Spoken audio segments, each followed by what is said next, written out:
Welcome back to Cross Country. To help honor this year's Independence Day, I took a trip to Boston to visit Robert Gould and the 54th Regiment Memorial, a monument dedicated to one of the first black regiments that fought in the Civil War. A crucial part of American history that shouldn't be forgotten. Watch.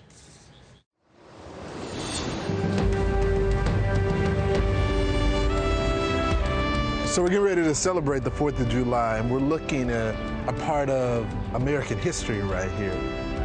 What are we looking at? So Lawrence, you're looking at a monument dedicated to the 54th Massachusetts. It's called the Robert Gould Massachusetts 54th Memorial. It's a monument dedicated to one of the first African-American regiments or group of soldiers to fight for the Union Army during the American Civil War. The men that you see here, this is a regiment that is going to be an all-volunteer regiment. They're coming from all over the northern United States wanting to be a part of this historic unit. This is interesting because my hero, Frederick Douglass, actually ended up brokering the deal saying, let us fight. We want to fight for our freedom. Frederick Douglass was a key recruiter for this regiment. He delivered a very famous speech called Men of Color to Arms, where he went all throughout the northern United States trying to get men to sign up for this regiment. He also has two of his sons serve in this regiment. I think that was a powerful moment there when his sons actually joined the regiment. Battle of Fort Wagner, which it depicts in the movie Glory, does a decent job of kind of portraying what that engagement would have liked, which is the 54th's most famous battle.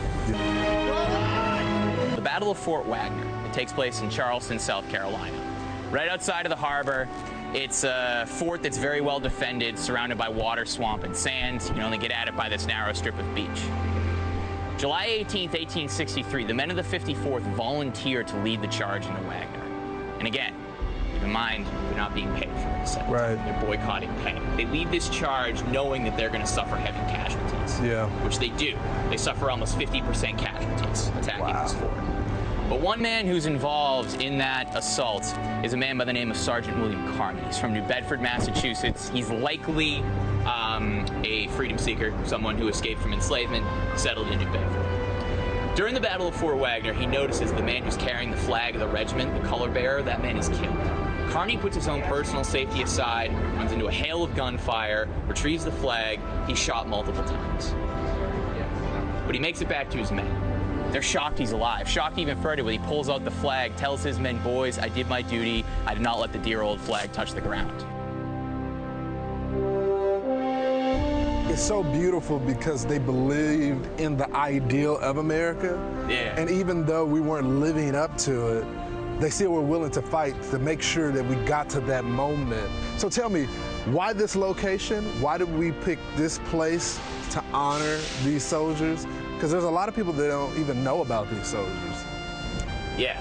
So the monument itself, initially commissioned in 1883, is placed here for a reason. Right across the street, the Massachusetts State House, the seat of the government here in Massachusetts. The commission did not choose this place by accident. They chose it. So when people came to work, politicians, anyone else working in the State House, they would see this monument as a reminder of what these men sacrificed during the American Civil War, and also as a reminder of the emancipationist vision of the Civil War. Hey, Sean Hannity here. Hey, click here to subscribe to Fox News YouTube page and catch our hottest interviews and most compelling analysis. You will not get it anywhere else.